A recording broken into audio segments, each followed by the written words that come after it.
Elden Ring's demigods weren't killed by the shattering. They were destroyed by it. Every major boss with a cinematic intro carries a story so tragic that killing them almost feels like mercy. That's why today, I'm breaking down the lore of 8 main bosses and exactly why they're where they are when you find them. Starting with the king nobody talks about, Morgott, the Omen King. Morgott is either the most loyal character in Elden Ring or the most tragic fool in From Software's entire catalog. Before you dismiss this, hear me out. The man defended an empire that imprisoned him from birth, fought wars for a tree that rejected him, and died protecting a throne that was never his. And I can prove it. Morgott was born with everything. He's the direct son of Queen Marika and Godfrey, making him a prince of the highest bloodline in existence. But he and his twin brother Mohg were born with the Omen curse, horns erupting from their infant bodies. The Golden Order considers this an abomination. Despite their royal blood, both twins were shackled and thrown into the subterranean shunning grounds beneath Leyndell. The regal Omen Bairn item description is chilling. Omen babies born of royalty don't have their horns excised, but are kept underground, unbeknownst to anyone, imprisoned for eternity. Morgott's response was to reject his curse entirely. He sealed his cursed blood into a blade hidden inside a wooden cane. He even tore horns from his own brow to appear more human. After the shattering, he claimed a great rune and became the secret protector of Leyndell, ruling as the Veiled Monarch while projecting himself as Margit the Fell Omen when he needed to fight. He led the Knights' Cavalry, repelled multiple demigod invasions including Radon himself, and hunted Tarnished across the lands between. Here's where it gets dark. His remembrance contains one of the most devastating lines in gaming. Though born one of the graceless Omen, Morgott took it upon himself to become the Erdtree's protector. He loved not in return, for he was never loved. But nevertheless, love it he did. He defended a system that imprisoned him. He bled for an order that called his existence abominable. When he finally uses his Omen powers in Phase 2, he's filled with shame, saying, "The thrones, stained by my curse, such shame I cannot bear." His boss intro at the Elden Throne reveals everything. He stands before empty thrones and condemns every demigod by name: Godric, Miquella, Malenia, Radon, Rickard, Ranni, calling them willful traitors. Then he declares himself the last of all kings. After you defeat him, he transforms into an enfeebled old man and whispers, "The Erdtree wards off all who deign approach. We are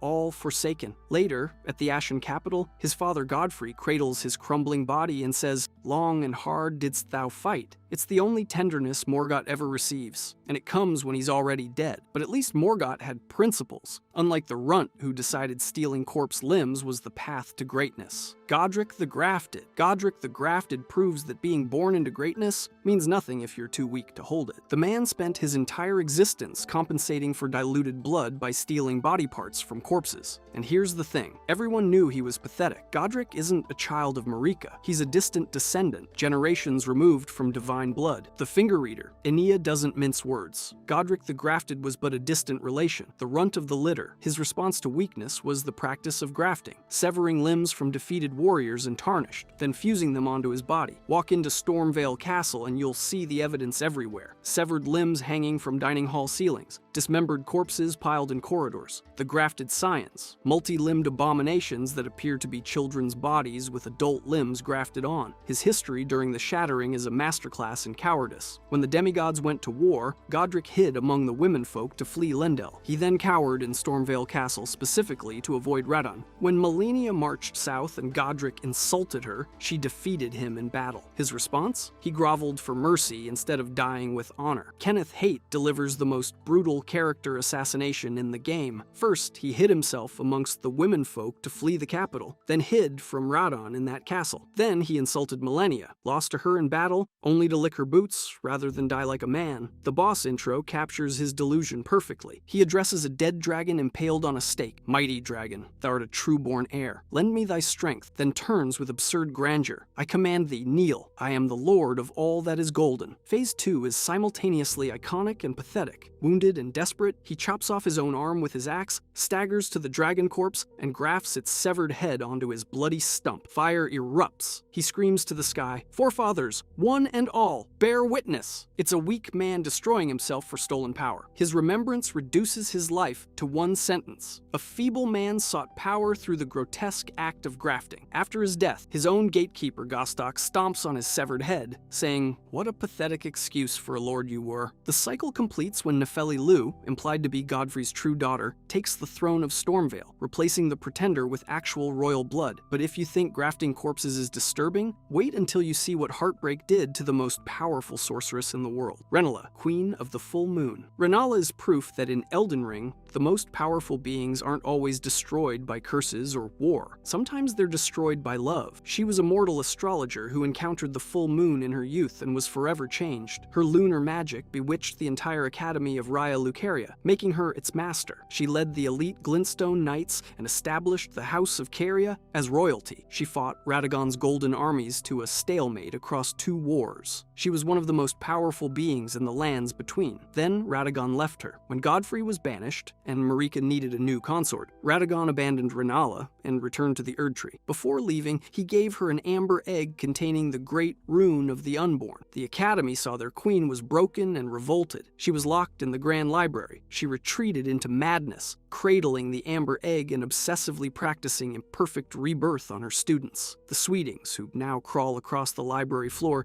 singing to protect her. Their memories fade with each cycle. They're born frail and short-lived. She murmurs to them like a mother, "Hush, little Culver, I'll soon birth thee anew, a Sweeting fresh and pure." The fight itself reflects her state. In Phase 1, Renala cannot fight at all. She floats passively in a golden bubble while her Sweetings sing. You must shatter the bubble to reach her. After Phase 1, Ranni's voice cuts through. "Upon my name as Ranni the Witch, mother's rich slumber shall not be disturbed by thee." Phase 2 takes place in an illusory moonlit sea, a vision of Renala, as she once was, conjured by her daughter to protect her. The real Renala never fights. She cannot. She's beyond fighting. What makes this so compelling is that her destruction came from something profoundly human. Not a curse, not an outer god, but a broken heart. In a game of cosmic horror and divine warfare, the most powerful sorceress alive was undone by love, and critically, you don't kill her. After the illusion fades, Renala sits quietly in her bassinet, calling to her Sweetings. She then offers you rebirth services, her curse becoming your tool. The great mystery is whether Radagon truly loved her. Given that Radagon is Marika, the entire relationship takes on an unsettling dimension. He swore love, fathered 3 children, then walked away when duty called. The Red Wolf of Radagon still guards the Academy, a gift from a husband who never returned. But at least Renala's tragedy was inflicted on her. The next demigod chose his destruction, and what he became is still eating corpses in the desert. Starscourge, Radon. Radon is the gravity around which Elden Ring's emotional core orbits. Son of Radagon and Renala, sibling to Ranni and Rykard, he inherited his father's red hair and was fiercely proud of it, unlike Radagon, who despised it. From his youngest years, he idolized Godfrey, the first Elden Lord, adorning his red lion armor with golden lions in Godfrey's honor. He modeled his entire identity on the warrior king ideal. The detail that made the community fall in love with him is this. As Radon grew to titanic size, the largest demigod in human form, his beloved horse Leonard could no longer carry him. Rather than abandon Leonard, Radon traveled to Celia and mastered an entire school of gravitational magic under an alabaster lord, solely so he could reduce his own weight enough to keep riding his scrawny steed. His remembrance confirms it. The Red Lion General wielded gravitational powers which he learned in Celia during his younger days, all so he would never have to abandon his beloved but scrawny steed. With that same gravity magic, Radon challenged the stars themselves and won. He held back the movement of the entire cosmos, freezing the fate of the stars, and, by extension, the destinies of Ranni and Miquella. The Starscourge heirloom reads that the mightiest hero of the demigods confronted the falling stars alone and crushed them, sealing the very fate of the stars. Then came the Battle of Aeonia. Millennia marched into Caelid to confront him. They were evenly matched, 2 titans at the peak of their power. In desperation, Millennia broke her unalloyed gold needle and unleashed the full force of the scarlet rot, blooming the Aeonia flower. She whispered into his ear, "Miquella awaits thee, O promised consort." The rot consumed all of Caelid, transforming a flourishing region into a festering wasteland. Radon survived, but the scarlet rot devoured his mind. The mightiest demigod was reduced to a feral beast, mindlessly wandering the corpse-strewn desert, eating the bodies of friends and foes. His feet rotted away, his armor corroded. He howls instead of speaking. Radon is the only shard-bearer with no spoken dialogue during his boss fight. He is beyond words. Yet, even in total madness, two things endure. First, his subconscious still holds back the stars with gravity magic. Second, he never eats Leonard. Somewhere in the ruins of his mind, the man who learned an entire magical discipline for his horse still protects his companion. His loyal soldiers, unable to bear watching their general suffer, organize the Radon Festival, a recurring event that attracts warriors from across the lands between, seeking someone strong enough to give him a mercy killing. Castellan Jaren, his oldest friend, hosts the festival and explains its purpose. The fight itself takes place across the largest boss arena in From Software history, with up to 6 NPC summons fighting alongside you in a chaotic war against a mindless god. There is no cutscene. Radon is simply visible in the distance, already firing gravity-charged arrows. Phase 2 begins when he launches himself skyward and returns as a flaming meteorite, crashing down like the very stars he conquered. When Radon dies, the stars resume their movement. A massive meteorite crashes into Limgrave, opening a chasm to Nokron Eternal City. The entire game world changes. Director Miyazaki has cited Radon's fight as his personal favorite in the game. In the DLC, Miquella resurrects Radon by placing his soul into Mohg's dead body, creating promised consort Radon, the final boss of Shadow of the Erdtree. He is restored to his prime, but now fights with Omen Horns and Bloodflame alongside his gravity magic. Whether he acts of his own will or under Miquella's charm is left deliberately ambiguous. But if you think a warrior reduced to madness is tragic, wait until you see the man who fed himself to a snake on purpose. Rykard, Lord of Blasphemy. Rykard proves that the most horrifying transformations in Elden Ring aren't curses, they're choices. Before the Shattering, Rykard served as a ruthless justiciar for the Golden Order, commanding inquisitors who persecuted heretics. He discovered ancient serpent-worshipping traditions at Mount Gelmir and adapted their magma hexes into new sorceries. He participated in the Night of Black Knives alongside his sister Ranni, receiving the Blasphemous Claw as insurance against discovery. When the Shattering came, Rykard rejected the Golden Order entirely. He didn't want to rule the old system. He wanted to destroy it and devour the gods. To achieve this, he made a calculated decision. He fed himself to the god-devouring serpent, a primordial creature dwelling within the volcano. By merging with the serpent, he gained immortality and the power to grow endlessly through consumption. His remembrance is blunt. Rykard took the form of a giant serpent that he might devour, grow, and live eternally. Before his transformation, Rykard offered his consort Tanith, a dancer from a foreign land, a tonic of forgetfulness to erase her memories, sparing her the horror of what he would become. She refused. "My lord, there could be no greater distress than to forget you." She was the only human to remain by his side after the merge, and she built the Recusant system at Volcano Manor, a pipeline for recruiting tarnished champions, testing them through assassination contracts, and ultimately feeding the strongest to the serpent. Every Recusant quest leads to the Maw.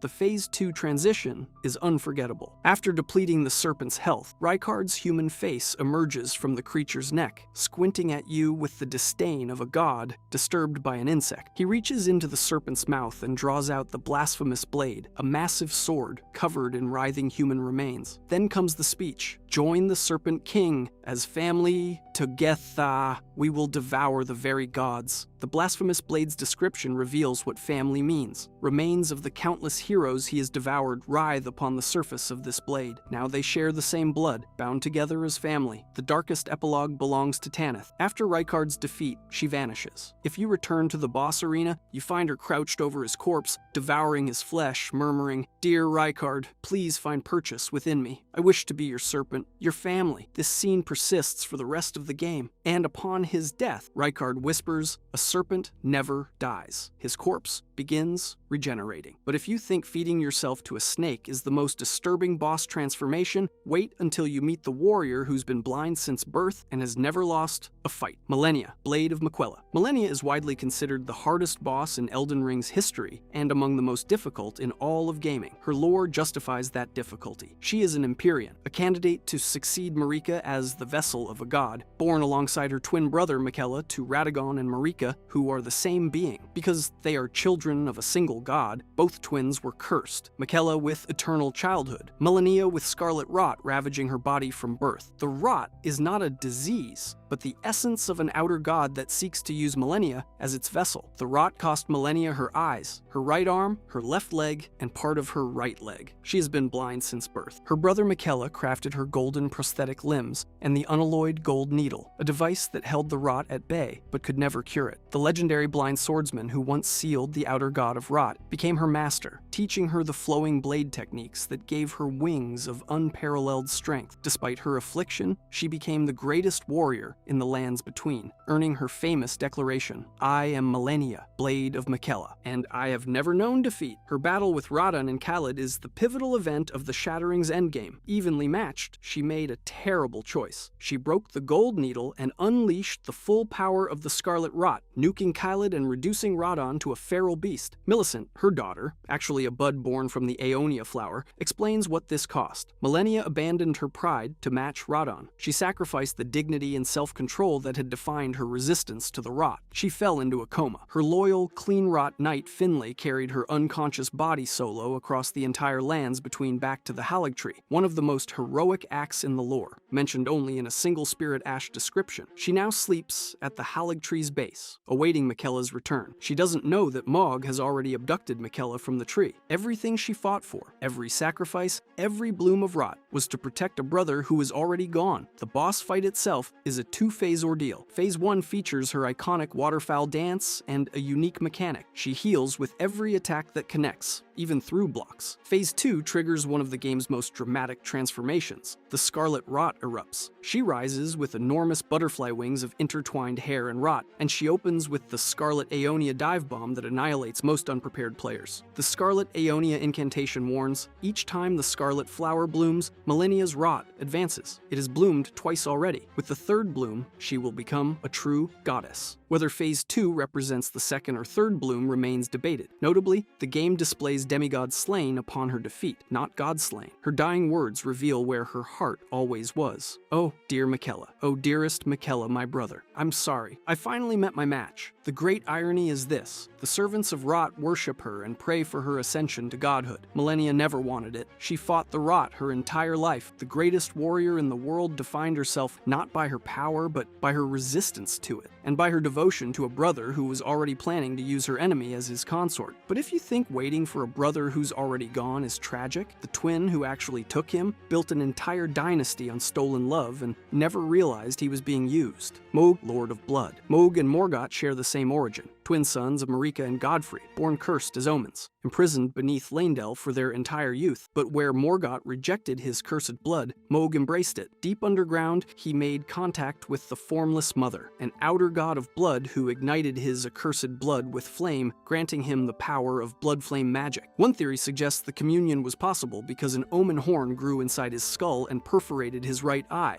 Contact with outer gods in Elden Ring often requires blindness. After the Shattering, Mohg escaped his imprisonment, claimed a great rune, and established an underground domain at Mohgwyn Palace. He recruited followers, the Bloody Fingers, Sanguine Nobles, and the War Surgeon Varé, and built the infrastructure for a new dynasty to replace the Golden Order that rejected him. His plan centered on one act of terrible ambition. Mohg traveled to Miquella's Haligtree and kidnapped the sleeping Empyrean, tearing him from his cocoon while Malenia lay comatose at the tree's base. He brought Miquella to his palace, submerged the cocoon in blood, and attempted to raise the young Empyrean to full godhood with himself as consort and monarch. His remembrance is haunting in its futility. Wishing to raise Miquella to full godhood, Mohg wished to be his consort, taking the role of monarch. But no matter how much of his bloody bedchamber he tried to share, he received no response from the young Empyrean. His boss intro is one of the game's most disturbing cinematic moments. Mohg rises from a pool of blood, reaches out, and gently holds Miquella's pale hand extending from the cocoon of the Empyrean. He releases it tenderly. "Dearest Miquella, you must abide alone a while." Then he turns to you with genuine warmth. "Welcome, honored guest, to the birthplace of our dynasty." The contrast between his gentleness toward Miquella and his violence toward the player is deeply unsettling. The Phase 2 transition features his iconic Nihil mechanic. 3 chanted incantations that place blood rings on you, followed by a ritual that deals massive damage per ring while healing Mohg. He then sprouts massive wings and becomes airborne for the remainder of the fight. If he kills you, He declares, "Miquella is mine and mine alone. Here's where it gets worse." Shadow of the Erd Tree reveals that Mog was unknowingly enchanted by Miquella. The young Empyrean's supernatural charm may have manipulated Mog's obsessive devotion from the start. Miquella may have orchestrated his own kidnapping. After you kill Mog, Miquella uses Mog's corpse as the vessel to resurrect Radon as promised consort Radon, the DLC's final boss. Mog was born rejected by his parents, built an empire on stolen love, and was ultimately discarded by the very being he worshipped, his body repurposed as a shell for someone else's champion. He was used at every stage of his existence, but at least Mog made choices, even if they were manipulated. The final boss is literally two beings trapped in one body, fighting a civil war that destroyed the world, Radagon and the Elden Beast. The final boss of Elden Ring is not a single entity, but a theological argument made flesh. Radagon and Queen Marika are two personas sharing one body, the game's central revelation, discoverable by casting the incantation law of regression on a hidden statue in Leyndell, which transforms from Radagon's image to Marika's with the message, "Radagon is Marika." Radagon's history reads as a champion's journey. He appeared as a red-haired warrior leading a golden host against Renala's carrion forces. After two inconclusive wars, he repented, married Renala, and fathered Ranni, Radon, and Rykard. He studied sorcery at the academy. Then Godfrey was banished, and Radagon left Renala to become Marika's second consort and the second Elden Lord. The Radagon icon talisman reveals his aspiration. As the husband of Renala, the red-haired Radagon studied sorcery, and as the husband of Queen Marika, he studied incantation. Thus, did the hero aspire to be complete. His union with Marika, who is himself, produced Miquella and Malenia, both Empyreans cursed by the self-incestuous nature of being children of a single god. Radagon despised his own red hair, which he shared with the fire giants. His origins before the Liurnian Wars remain genuinely mysterious. The tragedy of Radagon and Marika is a war fought inside one body. Marika grew disillusioned with the Golden Order. She engineered the Tarnished's exile and return, charged the blacksmith Hugh with forging a god-slaying weapon, and ultimately shattered the Elden Ring with her hammer. Radagon, the leal hound of the Golden Order, immediately tried to repair it with the same hammer, and failed. Marika's contempt for his devotion is palpable in her words about becoming shattered together. As punishment, the Greater Will's vassal, the Elden Beast, imprisoned both personas inside the Erd Tree, crucified on a structure resembling a giant rune arc. When the Tarnished burns the Erd Tree and enters, the final confrontation begins with one of the game's most powerful cutscenes. You find Marika suspended in golden shackles, broken and still. She is released, and upon hitting the ground, her golden hair turns red, her body shifts, and Radagon takes control. He rises, takes up Marika's hammer, and attacks without a single word of dialogue. This silent resolve, the last defender of a broken order, fighting for a cause that may not deserve defending, gives the battle its weight. After Radagon falls, the Elden Beast emerges from within his body, consuming his remains and transforming them into the sacred relic sword. The arena shifts to a vast, ethereal waterplane beneath a cosmic sky, the interior of the Elden Ring itself. The beast is a translucent, star-filled creature resembling a cosmic whale dragon, the living incarnation of the concept of order. The incantation Elden Stars confirms its origin. Long ago, the Greater Will sent a golden star bearing a beast into the lands between, which would later become the Elden Ring. Defeating both phases allows the Tarnished to mend the Elden Ring according to their chosen ending, restoring, reforming, or fundamentally transforming the world order. The fight represents the entire power hierarchy of the lands between stripped bare. First the devoted champion, then the cosmic authority itself. Every ending begins in the ruins of what they defended. If you enjoyed this video and want to see more, click the video on the screen now.